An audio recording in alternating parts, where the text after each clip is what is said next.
Hello.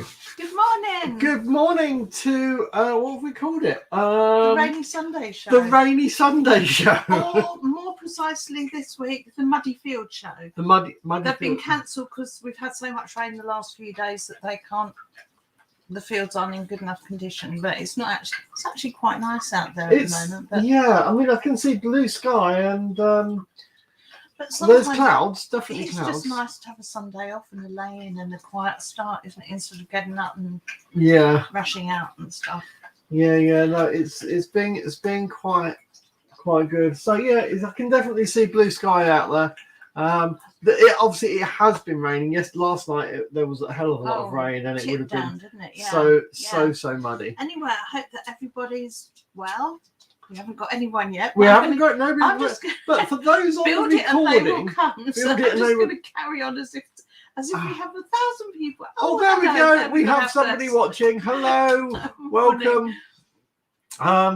Yeah, so as I say, it has been really, really rainy. So I've got to let Echo out because she's just. And we hope that everybody's managing to get their fuel all right. It's been absolutely dire where we are. Queues of an hour or more. That's if you actually find a station that's got petrol in it at all. And how badly is that going to affect car boot sales? People being able to actually get to a boot sale. Well, it doesn't look as though it's going to ease up anytime soon, does it? I think the petrol crisis is going to go on for probably another few weeks at least. But it's not. I mean, obviously, car boot sales and cars getting to car boot sales, but also people just doing other resourcing and charity shops. That's going. I haven't noticed a real drop in the amount of traffic on the road. I mean, I don't know if anybody else has. I think there seems to be. So people must be getting it somewhere. Yeah. Because although there's an awful lot of people doing an awful lot of driving just to find it, whereas when we managed to fill up the tank, I think it's over a week ago now, wasn't it? And we were on our way to somewhere. So I just mapped out a route that passed every station on the way so that as we drove past them, we could say, right, that's a... And eventually we got into a queue without intending to, didn't we? Because it was just going down the road. So we said, well, we're in the queue, might as well fill up and definitely and do it here. So I hope everybody else is managing to get theirs. And for the people that are thinking, oh well, I'm going to beat the game and go all electric. Yeah. There's I just shared it with you this morning, didn't I? A new legislation that they're about to bring in. That houses and businesses that have the electric charging points, those charging points will now have to have smart connection things so that they can turn them off at peak hours. So even if you've got your electric car and your electric charger, you might get home, plug it in, and still not be able to. Yeah. They're going to keep us indoors whether we like it or not, aren't they? Oh, we got a hello from Pete. Oh, hi, Pete. Hi, Pete. Great to see you. Yeah, so we had a good week. I had a really bad fall day before yesterday, wasn't it? We were out walking the dogs and I hit the deck quite badly, but that's normal for me. So if you ever do see me out, I'm either hanging on to my wheelie walker, and that's partly for balance and partly for pushing all my goodies around with, or I'm hanging on to Neil. It's not because we're still in love, it's because he keeps me upright. No, I do still love you. You might not love me, but I still love you. Or if you see me on my own, I walk like that with my wings out like a tightrope. For balance. No, I literally do. And if I'm conscious that my balance is really bad, I walk along chatting. I'm not drunk, which everybody thinks that, you are, otherwise you would be saying it. Yes, Pete. I do still have them 5 old rings for sale. I think I've actually just lowered the price on them. So I think yesterday I lowered the price down a little bit. I think that might be down to £1.50 or something plus postage. So yeah, just let Echo again. Things went quiet again. I mean, last week was really quite good. I think I had £280 worth of sales. It kind of picked up quite nicely. This week dropped right off again. and yeah, it dropped right off again, and I think I did about £80 this week. So I went through and I went through everything that had a watcher on, and just dropped it a little bit on each one. So if it had a watcher on it, then that was quite good. Yeah, it's something I need to do. I only had 2 sales this. No, we did a packing video that's just gone live this morning. Yeah. And I've been watching it while I was in the bath and getting ready. And I would suggest, if you like our videos, save that one for when you're having trouble getting to sleep. It's very long. It's quite boring. It's just me making boxes. Our lives are quite boring, really, aren't they? Well, speak for yourself. I mean, personally, I quite. I think my mountain boarding is still quite exciting for me. Obviously, if you haven't seen that channel, pop over to Escape Monster. Me trying to learn to jump an electric mountain board. Yeah, if you don't like the packing video, go to Escape Monster. Yeah, and obviously, if you don't like mountain boarding, again, you can still use that film for getting to sleep. In fact, any of our videos on any of our channels could really help if you have trouble nodding off at night. I actually used to always tape the. Well, I still got a load on there actually. All the old neighbours and Home and Away as well, because I would literally, if I couldn't get to sleep, I'd put on a bit of rubbish TV, and you can doze off, and it doesn't matter if you miss it. Yeah. Yeah, so that's good. Yeah, so it wasn't a particularly great week this week on sales, and then I also had something I was going to mention about is returns, eBay, and kind of. I think it's totally fair enough if you send something out and it doesn't work. What's she got? Something. Come on, where'd you get? Thank you very much. Echo Stone. Yeah, she's not allowed. She goes out to the garden and she gets. Whenever you think it's safe out there for her, she'll still find trouble. Yeah. Yeah, so if an item goes out and it's broken when it gets there, it doesn't work, something like that, it's totally fair enough for the person to ask for or if it's a not refund. as it's been described, sometimes you do make an error on the listing or something. Yeah, if you make a genuine mistake, then fair enough. I made a mistake on one. I copied somebody else's, and I hadn't seen that they had put new for old stock on there. And that's totally fair enough if it's not new for, you've got to describe it correctly. New for old stock. New old stock. Oh, new old stock. Well, whatever it's called. But I had one this week. Oh, she needs to go out again. What's more stones?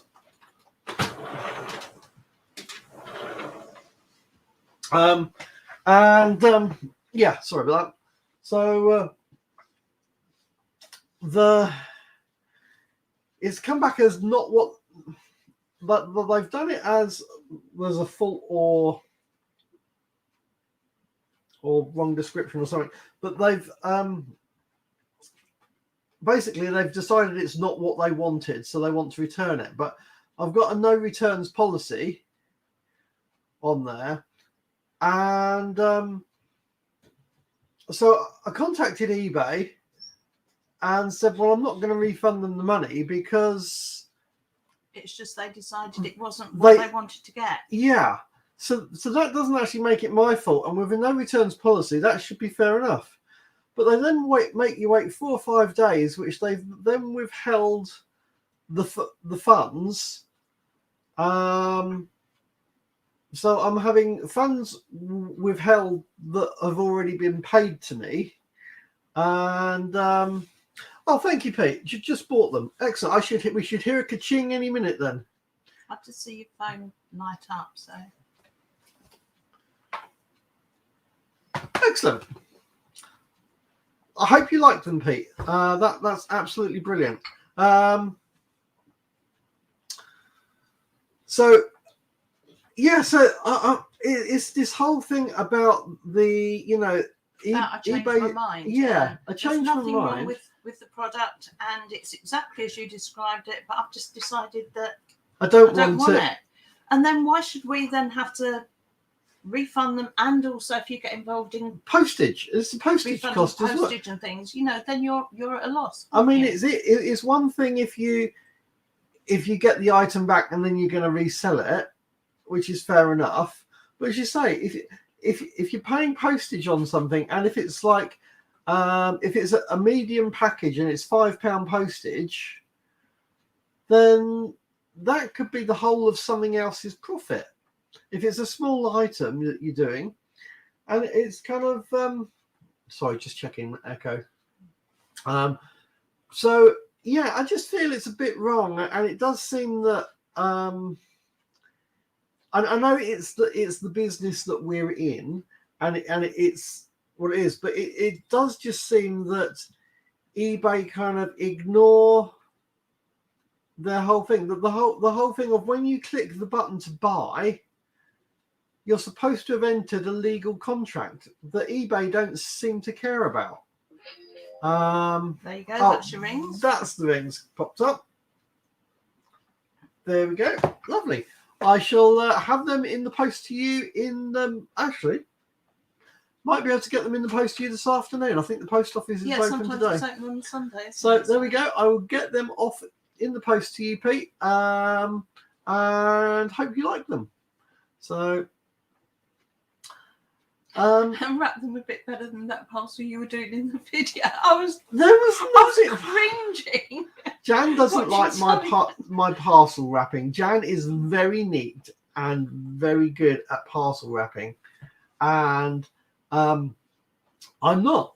However, I like mine. You get more to have to break into with the amount of brown tape that I'm going to stick on. He was wrapping a mug, and he had a box the right size, but he just had a delivery of something else, and there's this bubble wrap that's covered in parcel tape, and you didn't even cut off the parcel tape. I did cut the parcel tape. You did eventually, but you didn't intend to at the beginning. No, you were just trying to shove it all in. I was thinking, no, don't do it. Just don't do that. It's just wrong. I don't see anything worse. There's no problem in doing that. What's the difference between that and using old carrier bags for packing? Parcel tape. The parcel tape is the difference. But anyway, yeah. So there is this whole thing that I don't think eBay care about the it's a legally binding contract when they hit that button. I think they basically ignore it. And I think the only time that they care about it being a legally binding contract is when the buyer has an issue, not when the sellers. This is our little girl who's growing up now. She is growing up very big time. Yeah, so there's very much that's been an issue for me this week. It still hasn't actually cleared, but that's enough of that. It's I mean, if any of you guys have come across that as well, would love you to drop a comment down there about that kind of thing. And how you deal with it as well. Yeah. So I've got a feeling. I mean, I'm gonna try and I think it's tomorrow. It's the 4th. Apparently, I can complain about it on the 4th. But you've got to leave it 4 or 5 days before you're allowed to complain about this kind of stuff. You're supposed to chat to the people. So that's the first time I've ever done that because I'm looking in the camera. Yeah. I hear the sound. I know where she is, but I'm looking that way because the camera's confused me. Anyway, I've got very little brain. I've had a recent selling week for a change. A decent selling week. Decent. Oh, well, that's good. Yeah. So, what does a decent selling week look like for you? Is that financially a good week? Was it a lot of items? Can you expand on that for us at all, Pete? Would really love to know. Yeah, because I only actually sold one item, but it was a decent one because it was given to me free. So yeah, nothing into something is a good week, isn't it? Yeah, definitely. But I've had a lot of sales this week at all. Yeah. I've been, again, because it's not been great. I've done the checking that all my promotion levels are above the recommended for the percentages. I've relisted everything so that you select it all when it relists it to show that it's all up to date. So I've been doing that. Go through So it might just mean update a lot of my things. that some of my stuff it might be too high priced. I don't know. Yeah. So again, that's something to look at. I mean, I know a lot of my stuff is too high priced because I always whack it in at the top because you never know, you might get it. No, absolutely. Well, I think it's worth doing that first. Do an offer, can't they? I always say, yeah, I'll take offers. Oh, nice. Yeah, let's pop that up. Is there any way that we can have all those comments just coming up on screen, or can other people see those all the time? I think other people can see them in the comments if they've got a comment chat open. And then, although what happens is you only get to see the comments if you're in the live chat. So the only other way is literally I have to click and press them. Oh, right. When they come up. Yeah, because Neil always does this. I don't have anything to do with the actual. So that's kind of good. It's like he edits the videos and things. If I do anything on my channel, then I will just record it and put it out as it's recorded. And I do the editing and playing around with stuff and trying to read the comments and putting them out and that. So that's cool. Yeah. So as we say, it was a little bit quiet, but what I did do this week is I did a not a complete stock take, but where I'm listing new items, and the stuff that I'm taking out to sell. I've had a shuffle round on the shelves and restocked them. I've gone through all of my boxes. And so I've got all the boxes of stuff that are up to sale in one pile. I actually found out I've got something like 12 or 13 boxes worth of game console stuff. So, we've got some more comments here. Pete's saying, I'd like to do it full time one day. Going to build up slowly. Pardon me. How's my coffee? Building up slowly, I think, is a really good idea. It's the only way to do it, really, and unless you're actually going straight into it with all the time in the world and investing a hell of a lot of capital. Then, I mean, and I wouldn't advise anybody do that because you don't know if you're going to be any good at it or not. Some people, seem to have a real knack and a talent for doing it and making a lot of money, and there's other people who just don't. Yeah, absolutely. Yeah, I was reading on one of the chats the other day about somebody talking about giving it up because her feedback, I don't know if it's a man or woman, actually, I'll say her, but I don't know whether it was, feedback of 75%. And, you think, well, are you doing something very wrong, or have you only got 4 feedback and one of those was a bad one? But good morning to Paul. Morning. But, I was just saying that some people just aren't very, if you don't enjoy it, that's another thing. I mean, we happen to love doing it.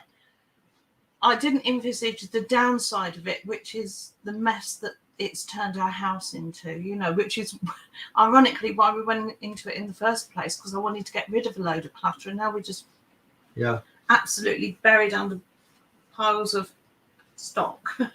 Hello, R&J Resellers. Oh, hello, yeah.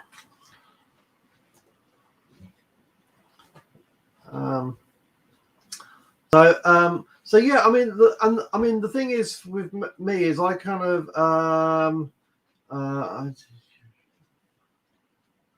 and some people have a real talent for spotting a bargain. Thank you. I mean, Cola Flipper is incredible. He knows his stuff and he knows what he's picking out, but other people Yeah. You know, just don't seem to. I mean, people like me, I go around and I think, well, I like it. The person who bought it likes it. So all I've got to do is find the third person to like it, and I've got to sell there. But yeah. I mean, for me, it was being out of work and being not able to do other things. So this, for me, I'm restricted by my health conditions. it's the kind of only option. It's the only option. So I don't really have another option. So it was like, might as well do this as much as we can to build this up as much as we can.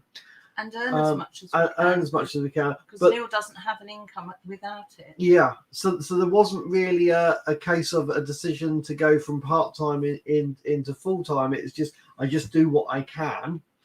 And that's it's completely different from somebody else who's got a full-time job that pays well and doing it part-time to moving over to full-time. That's a big different story to what's happened with us, isn't it? But I mean, the main thing that I would imagine with that is to build it to a level where you've got the stock, you know where you can get your stock, and you're constantly bringing in more than you need to survive on. And also the other thing, anybody who's thinking about doing it full time is think about where you're going to keep that stock. If you've got a garage that you can use, or room in your garden to put up extra sheds or storage or something, or a lock up nearby that you can use, then definitely go for it. But you've also got the mental thing as well, from if this is something you just enjoy making a bit of extra money, to moving the mental thing of, if you have to do it to pay your bills, it could completely change the whole mental thing of it. Yeah, it can take the fun out of it. I know when you have to do it rather than when you want to do it. I used to be heavily into canoeing, and I have friends that went from being modest there. He used to be a member of the British team for whitewater canoeing. Okay. Thank you. But I had friends that went from being recreational canoeists and it being their thing that they loved doing, into teaching and having it paid to teach. And the whole scenario is completely different. Going from something that you enjoy doing to something that actually you have to do and is part of a job can change your love for what you're doing. And also, if that's the thing that you love doing, it's kind of like, if that's now your work, then what do you do for what used to be your recreational time? So, but it's just a mental thing to think about. Right, RJ reselling. What have we got here? And RJ said. So I haven't got my glasses on. I did a shout out. Yeah, thank you very much. And then we've got if anyone's going full-time goals. Set goals for the week for motivation. Yeah, so that's a very good. And I know that some of the other resellers on YouTube get accountability partners, so you'll buddy up with somebody else and then you kind of nag them into doing what they need doing, and they nag you. Yeah, I mean that can work for some people. That could be a good thing. Sometimes you need that bit of extra accountability, don't you? Yeah. That you've got somebody who's saying, well, have you done your 5 listings? Have you done this? Have you done that? Yeah, definitely. It's certainly worth looking at. So, one thing I would like to know is, people who are on here would love to know, please comment where you're from. It's really nice. Jan says it really doesn't matter sometimes, but it is nice to know where. If anybody's on here from Mars, we'd like to know. Yeah, if you're on here from Mars, but no, if you're in and around the Sussex area, which is what we are. If you're up country north, if you're from a different country, it's just nice to know roughly where people are from. So if anyone could do that one, that would be nice. Yeah, and I was going to mention that I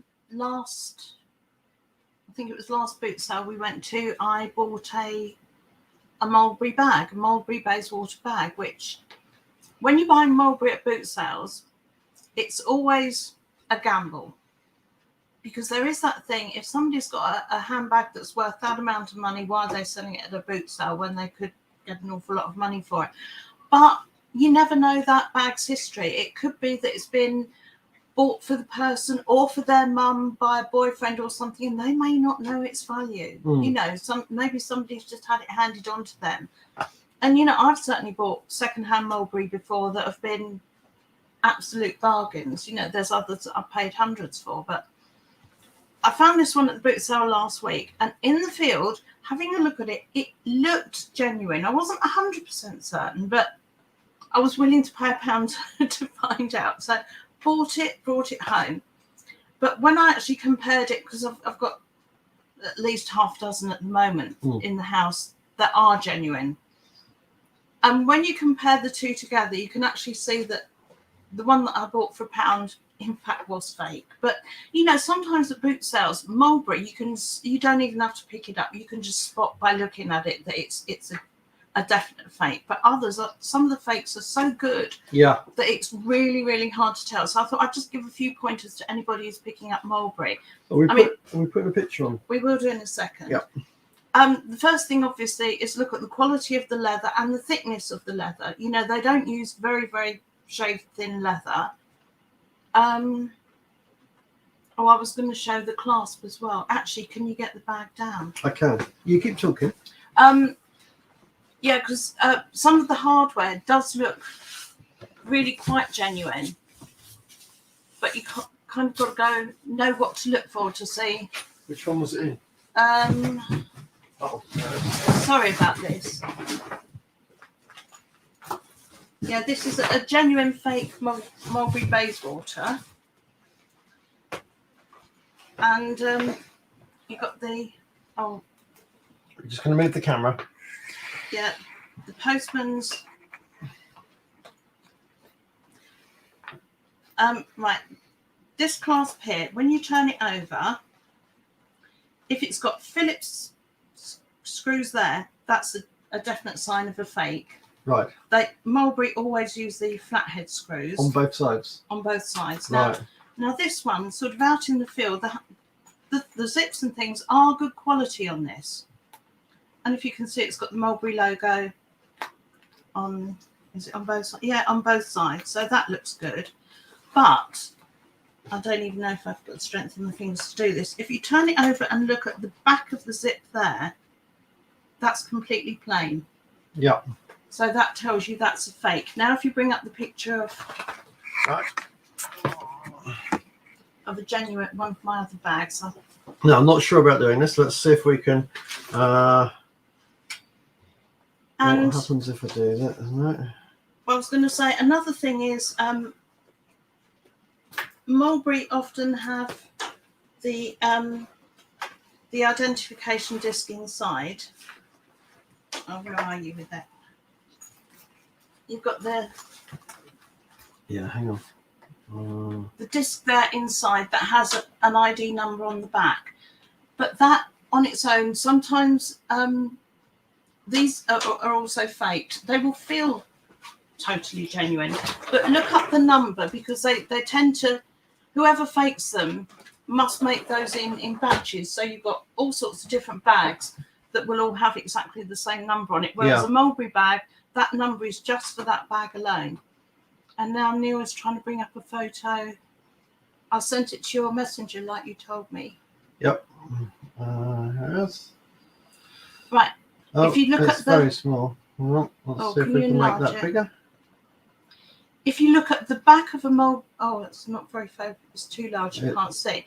The back of a genuine mulberry zip pull will either have the mulberry tree on it, or it will say Riri, R-I-R-I. Just there. A bit there. Yeah, Unfortunately, really I hadn't realised that the but the picture wasn't going to be a big enough quality. But just on that bit there, that if that wasn't pixelated, that would say Riri. Yeah, on that bit there. And then underneath it, I mean, that particular one says Riri, I think is M6. The M6 is the size of the zipper. Right. Because obviously different lengths and things, but... Let's see if this is as pixelated as the last one. Is that a bit clearer? No, it's probably going to be the same size. Yeah, sorry about this. I would have brought the actual bag down to show you. Yeah, so that's pixelated. So unfortunately, we hadn't realised that it was going to be pixelated first. So, but newer Mulberry bags will have the Mulberry Tree logo on the back of the zip. That's one of the older bags which has a Riri zip in it. But they will all be either Mulberry or Riri. Yeah. So that's just something to look out for. And if you Google the number on the ID disc inside, if you just Google Mulberry, put the number and then put fake, and it will come up and tell you if it's a fake or not, generally speaking. Oh, we've got a tip coming in. Use Google Lens. Help.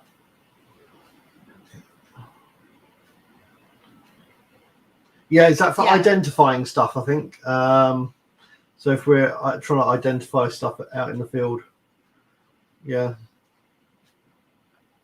Yeah, because I'm always kind of torn between doing a thorough examination so that I know for myself whether it's genuine or not, or giving away the fact that I know what I'm looking at. Yeah. I mean, there was a lady a couple of weeks ago who had another Mulberry Bayswater bag, and she said, to be honest, I got it from a charity shop, and I don't know if it's genuine or not. So she said, I'm just thinking it's genuine, otherwise they wouldn't have sold it to me. But when I looked at it, I thought something just didn't feel right about it. And it's only because I've got so many Mulberry bags that I kind of know the feel of Mulberry. And like I say, that one that I got for £1 did actually have a good feel about it. You know, yeah. The lining to it is really, really good quality. The stitching is very, very good. Well, you know, it wasn't until I started checking the zips and the actual oh, my words are gone now, the serial number. Yeah, serial number. But interestingly, if you contact Mulberry with one of their genuine bags and say, I have this bag and it's this serial number, they won't have a clue what it is. They don't have or they didn't have all the numbers registered to say it's this bag by this designer. Yeah. And I know that because I had a small kind of evening bag that just had a small shoulder strap. But when I was on crutches, I wanted to use it as a messenger with the strap that went across. So I contacted Mulberry and said, can you just give me a longer strap for it? Because it's just buckled on at both ends. Fairly simple thing, you know, just that colour. Never. And they said, no, not until we ask the designer. We need you to send in photos of it so that we can identify the designer. Yeah. And I said, well, I've got the serial number, thinking, well, they'll just go through their serial numbers and think, well, it's that bag. Yeah. But no, they didn't. Actually, now thinking back, I'm actually very glad they said no, because a spare Mulberry leather strap these days is about 350 quid. Ouch. I know, they're not cheap. Yeah, that's pretty expensive. So, but the other thing is, I don't know, did I mention the other day about that about the Mulberry Purse? I don't know. I forget what we say in front of the camera and what we don't. I have a what I thought was a Mulberry Purse. And it did, again, look very, very genuine. Very, very genuine. But I tried to phone up Mulberry about that, and on the phone they would not confirm or deny whether anything was. And at the time, they actually said on the phone that even if you send it in, that they wouldn't confirm or deny it without a receipt. Yeah, you actually have to have the receipt from Mulberry to. However, you did actually find on a website or something that they will actually do an appraisal. You can actually get them to do it. Well, if you send it in for repair. Yeah. Because Mulberry repair and refurbish their own bags. So you send it in, then they do a complete appraisal of it. Yeah. And then if it passes that, then they'll agree to repair, refurbish, whatever. Yeah. You So- can end up. My guess is you'll probably spend almost as much. Yeah, As a new it's bag. probably not worth doing for reselling. And in some ways, looking at things like that bag that I bought the other day, if I'd have had that from brand new, Yeah, it really is that good that it's almost better off putting your money into a good fake than, well, yeah, than the real thing. Yeah. So anyway, that's Mulberry stuff, kind of taken care of. But I was just thinking back to that camera bag, the Mulberry camera bag that I got that I think I gave you. But it was a huge, great big camera bag for your SLR bodies and lenses and things. And Yeah.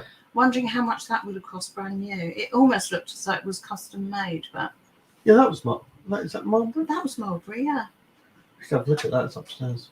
Yeah, it doesn't have the ID disc on, but not all Mulberry bags do have the disc on. But we should check. But it was we should check the zip Mulberry. bit for the Riri.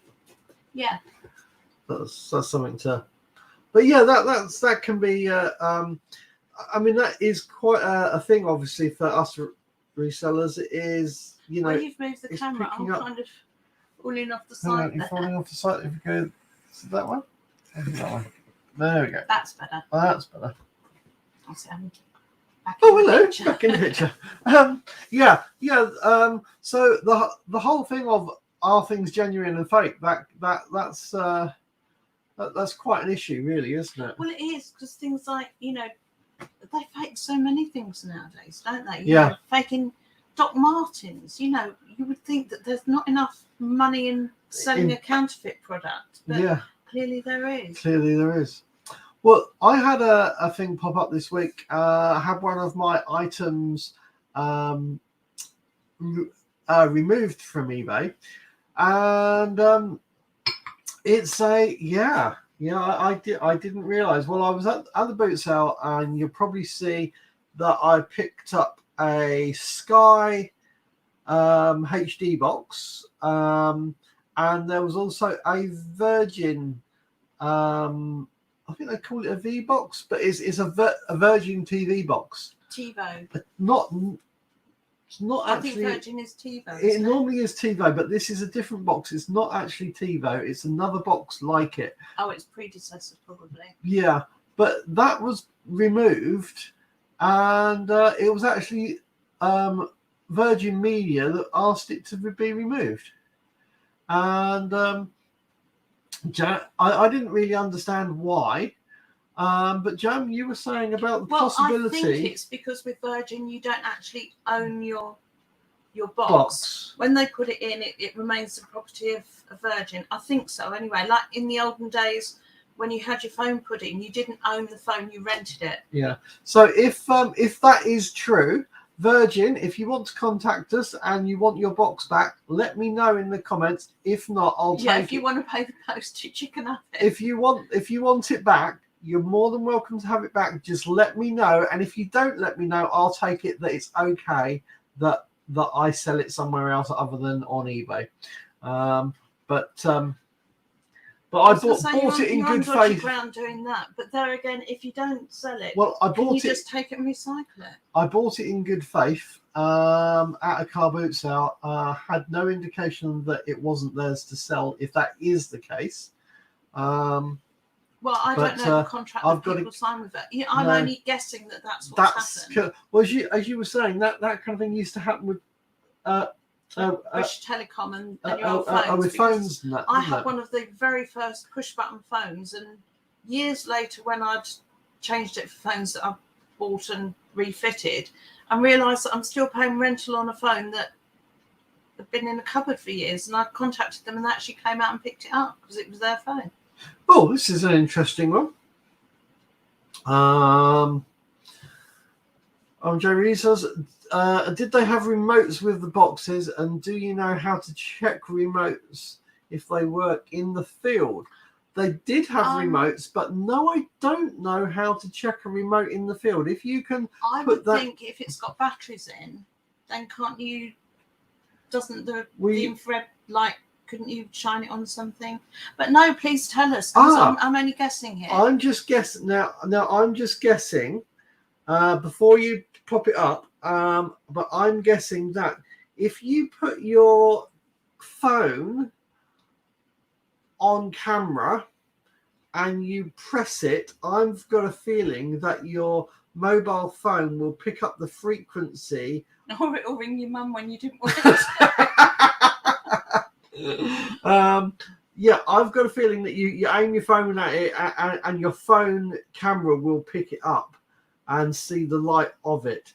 But that's purely a guess. So if you've got a different answer, or that is the answer, RJ, tell us if he's right. I would or love not. to know. Really would love to know. That would help a lot of people out. It's a really, because there seems to be that if you've got a remote control, even if it's nothing to do with, if you've just purely got remote controls and no appliances with it, the remote controls still sell for really reasonable money. And better resellers than we are take spare batteries with them on. Yes. On their. I guess if you wanted to check that it worked, but again, you've got that whole thing of if you check things too much in detail, then you've got that whole thing of, are they going to ask for more money because they think you know what you're doing, and wherefore if you're just taking a punt on something. I think the secret is, even if they realise that you know what you're looking at, you've got to be prepared to walk away. I mean, that's how I used to, years ago, I used to do bargaining in shops, just ordinary, curries wherever I was. I would go in and I would barter down the ticket price of whatever I was buying, whether it was a bike in Halford or a fridge freezer in Currys. Because in those days, they weren't so locked into what the computer said. Yeah. And the whole secret of bartering in those days was you've got to be prepared to walk away. And I've actually been halfway down the street and had a shop manager running down after me saying, all right. That was a fridge. What have we got on here? Use your phone, but put it on record cam and hold it up to the phone, and you can the infrared and you're right. And carry some batteries. Yeah. I suddenly realized that would not have been something that would have worked out when I was there. It's only because you've said it that I was suddenly thinking what would pick it up. Yeah. So I never thought. I wouldn't have thought of actually. No, I wouldn't have thought of. I worked it out how to do it, but that's a really good tip, and a good tip for anybody checking remotes. Well, not just remotes. If you got a few Dublin AAA batteries in your pockets, then if you're buying anything that's got batteries in, then you can check if it's working. Yeah. I tend not to buy things that work. Because that's I'm more sort of. That's the other thing is with that. If you're buying, let's say you're just buying remotes to sell the remote on, without the actual appliance, then is that a good enough way to check that? I guess you'd have to do each mobile for each button individually and just check that they're sending a light. Doesn't mean to say that it would actually. I don't know. Is that good enough to resell? I don't know if it's sending out a signal. Then it's probably good enough. I'll take it that it's working. And if you send it out to your customer and they say it doesn't work, then you've got to take that on the chin, haven't you? Yeah. I think you're absolutely right. Mobile phones are a great, useful tool. Especially as you say when you're doing stuff like Google Images and stuff like that to search for stuff, and looking at the prices. I must admit I don't really tend to do a stop and search for anything when I'm at a boot sale. I guess I'm more of a case of wanting to get to the next stall in case there's somebody else who's about to buy something that I want. Yeah, I do occasionally do it, but I tend to walk off. Yeah. Because I've got my wheelie walker, I'll have a sit down, pull my cup of tea out my handbag or wherever whatever it is, have a tea break and just have a quick look on the phone while I'm doing it, and people think that I'm just texting me mum or something. I think that, and then I think, yeah, all right, I'm back there and I'll get that. I think that would be fair enough if you're in a scenario where you're not worried about somebody else jumping in front of you. If it's an obscure thing that most people would just walk past. Well, mostly I'm so slow that all the people that know anything about anything have been to the stalls well before I get there. Yeah. Although I still manage to pick up some bargains. So. Well, absolutely. I think that is a thing, is that we all have lots of different areas of knowledge and things that we recognise as possibly being worth some money. And actually going back to the boot sale, and can you get genuine mulberry at boot sales? Well, yeah, my very first mulberry bag was actually on its way to a boot sale when I bought it. It was a friend of mine's lodger was talking about doing a boot sale the next day, and I said, "Oh, what are you selling?" Just to make conversation. Instead of got a mulberry bag, so immediately I'm, can I have a look? So she showed it to me, and I said, "How much are you hoping to sell it for?" And she said 25. So I just pulled my checkbook out, and that's how long ago it was when we had checkbooks. Hi, Andy from Horsham. Hi. Brilliant to have you here with us. Oh, Andy from Horsham, as you're quite local, have you got any use for the sort of boxes? Because we've got quite a lot of these boxes. I don't know if you can see behind me there. Actually, I will get a box. Because we seem to have a bit of a glut at the moment. So our supplier of these boxes, so we have these boxes. They are a nice. They're double-walled. Double-walled. Very strong. So you have an extra bit in there, really strong. I was going to say, as you're quite local, just down the road, then if you need any, then give us a shout and we have some. These are really good. I mean, I've got in my room, I've got like 13 of these stacked up, so they stack really well. They're really strong. If you've got any use for those, let us know, and we'll chat and sort you out with. I say we've probably got. We've currently got about 12 in the car. We get about 12 to 15 a week. So. Yeah, we're kind of we're doing all right for them at the moment. It seems a shame not to take them, because otherwise they're just filling up the ladies' recycling bin. Yeah. So. Good morning. We've got here. Good morning, both of you. Well. How's the weather? Sunny south. Well, actually, it got beautiful blue skies for a rainy Sunday morning. We have really lovely blue skies today. So, as I said at the very beginning, it's not so much a rainy Sunday as a soggy, wet field Sunday, I think. In fact, I'm going to actually show you. It was a rainy Sunday. But now right it's a at the minute, Sunday. That's the sky for a. I mean, that just not started, even a chemtrail. Yeah. I mean, that's just an amazing. In fact, I might be going out this afternoon. Well, we've got to take the dogs out yet. We have to do that earlier. So. Things are a little bit. I'll say things are a little bit slow at the moment, but hoping that the sales will pick up. Still got lots of. I've just been sorting out yesterday. All of the all of my death pile, and no, she's all right. She just wants to look. It's I found out that I've got now like 13 boxes of those boxes of games consoles, like from PlayStations, Xbox 360s, Wii consoles. Well, we were both picking up a lot of consoles to start with, And so now we need to start shifting them as we're coming into the Christmas period. That's going to be a big one. And just as you know, I mean, the clocks change at the end of this month, and so you've got the dark long evenings and the everlasting greyness that's going to go on till March. People might enjoy a game, so I think now's a good time to get our games consoles. I think so. Well, I've also got 6 of those boxes full of cameras that need to be listed.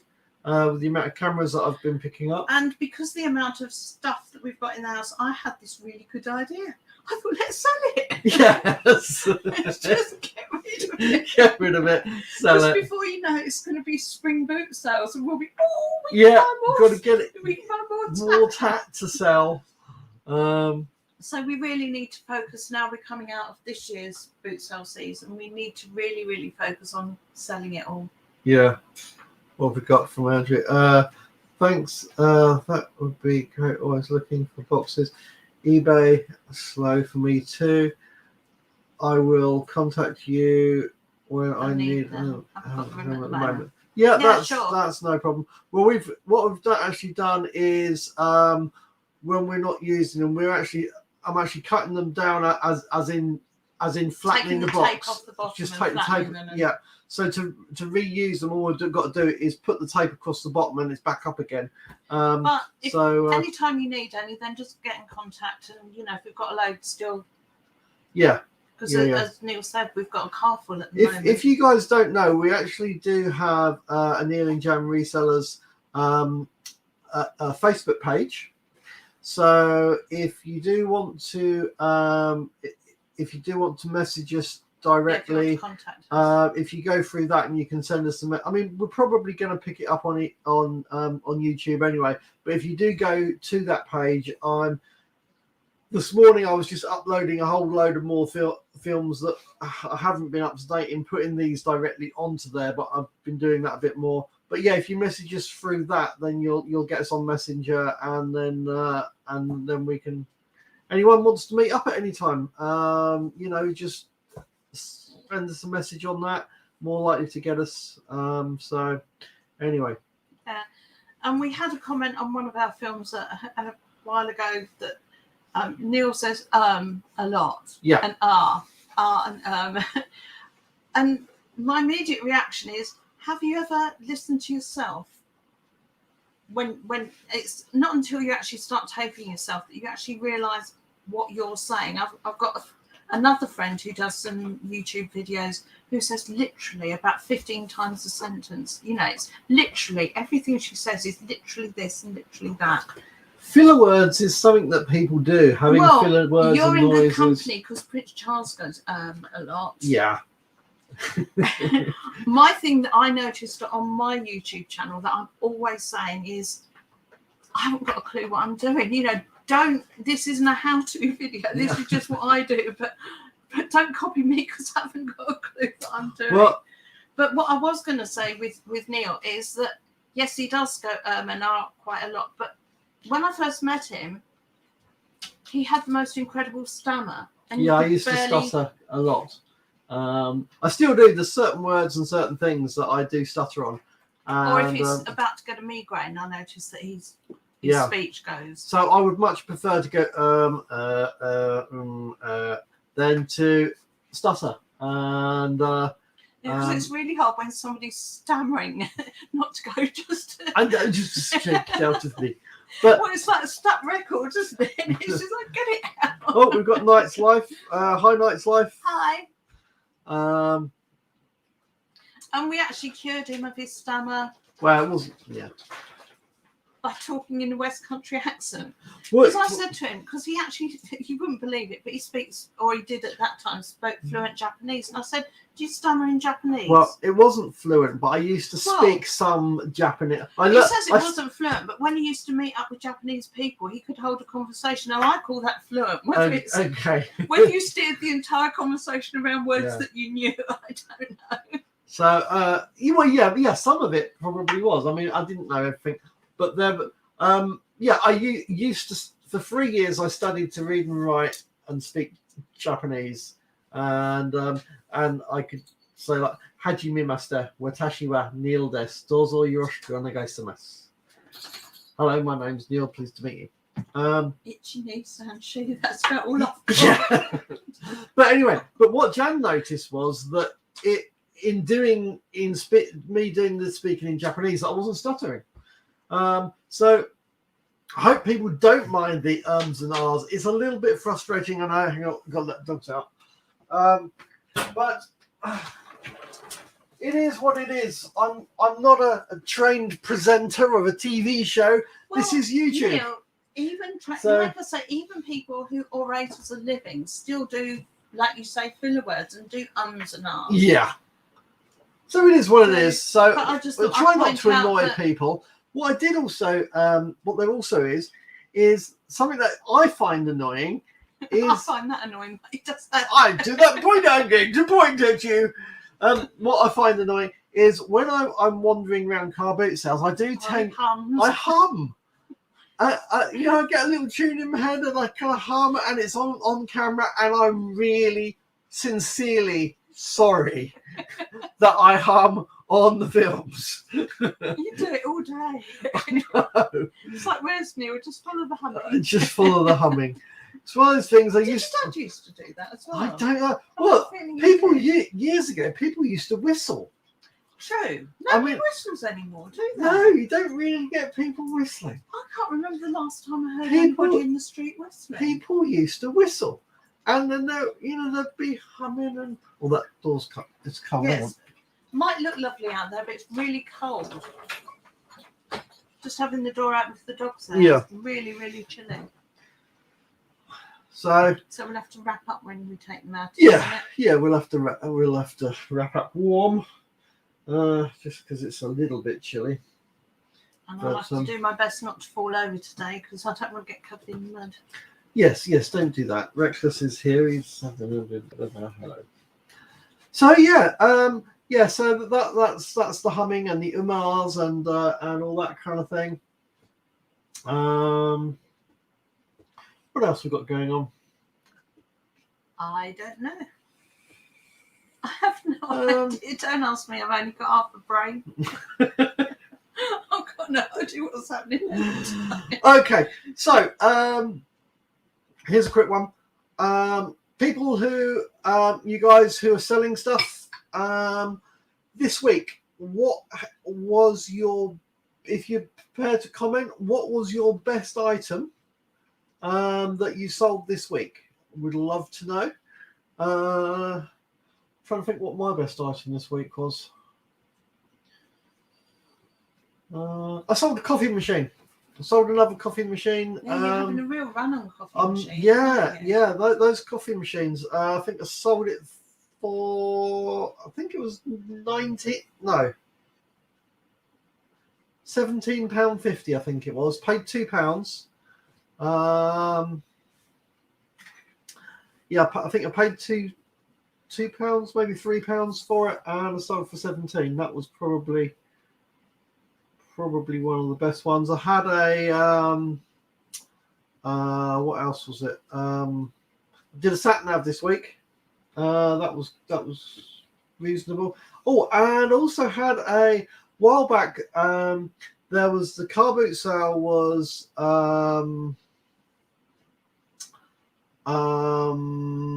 what was it called?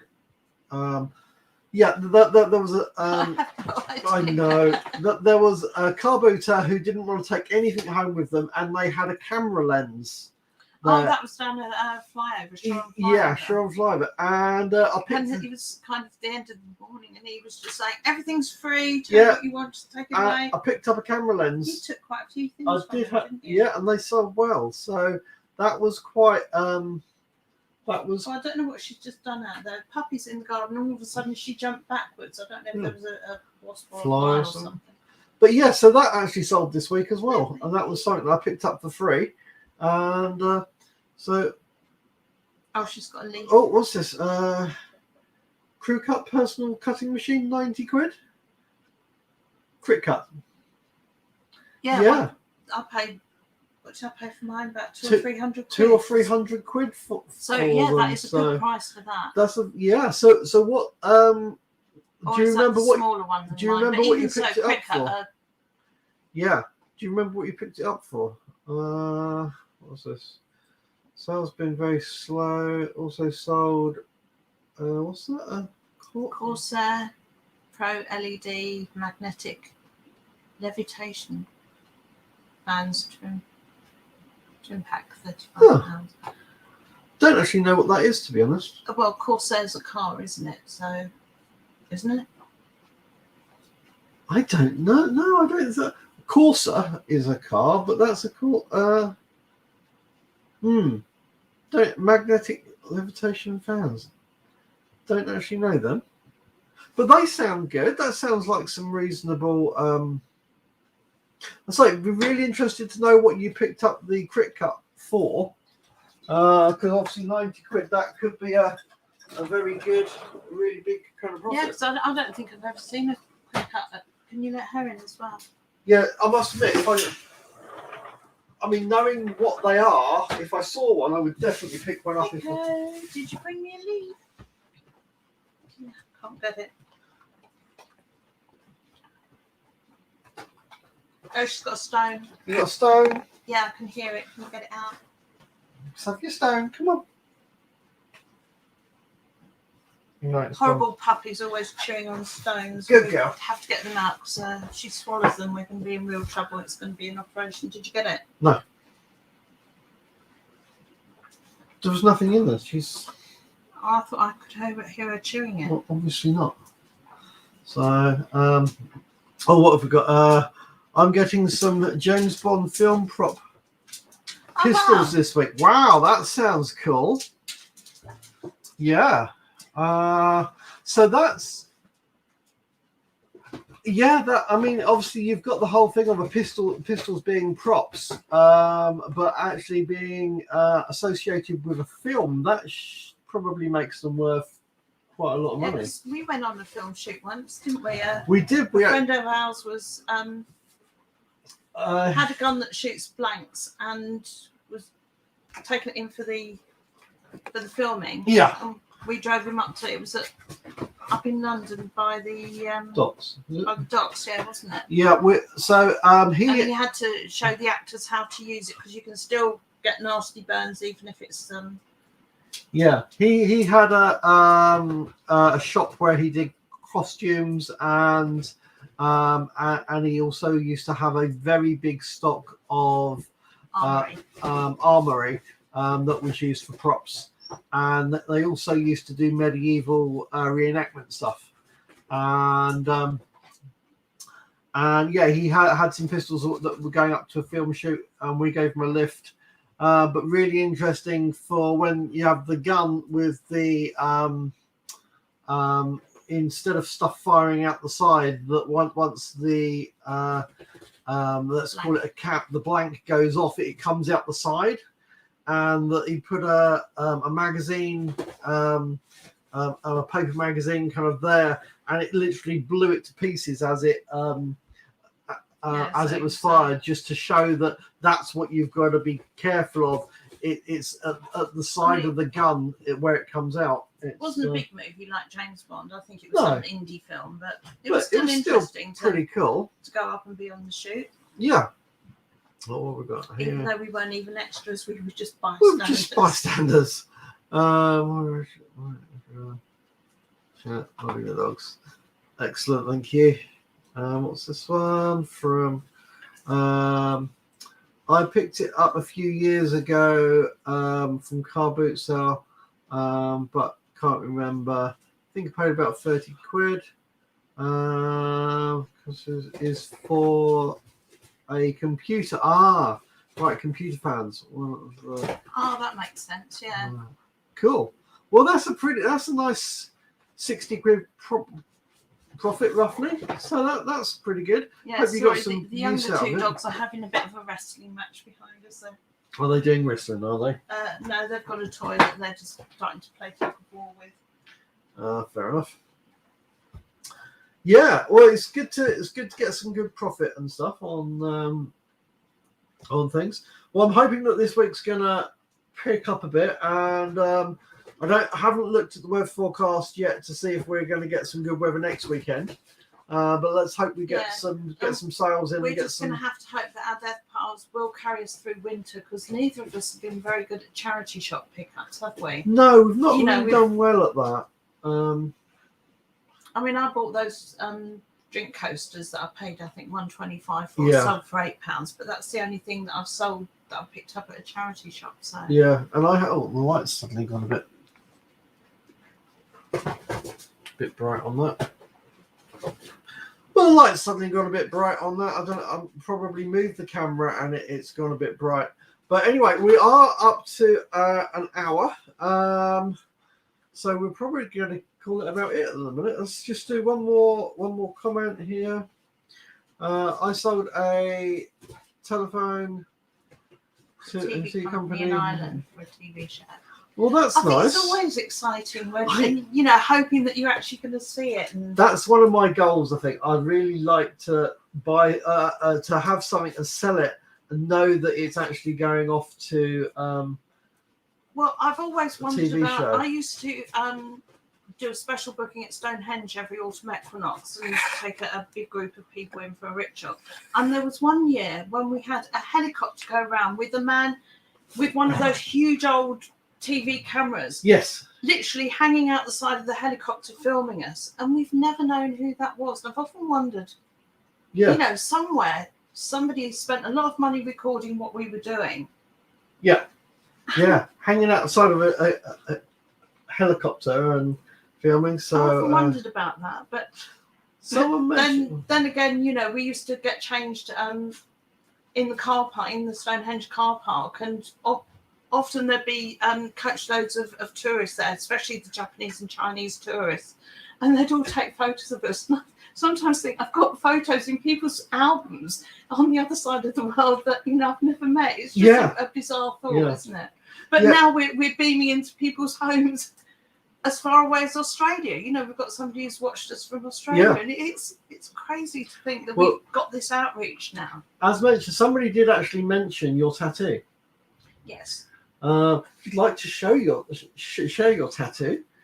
Yeah, somebody asked if it was a witchy tattoo. I don't know if you can see it there. You can see it there. That's Yeah, it. yeah. And yes, it is a witch's pentacle. And it's actually what I have. I have a carved piece of slate, which is my tombstone, basically. I have a niche in a long barrow that my parents' ashes are already in.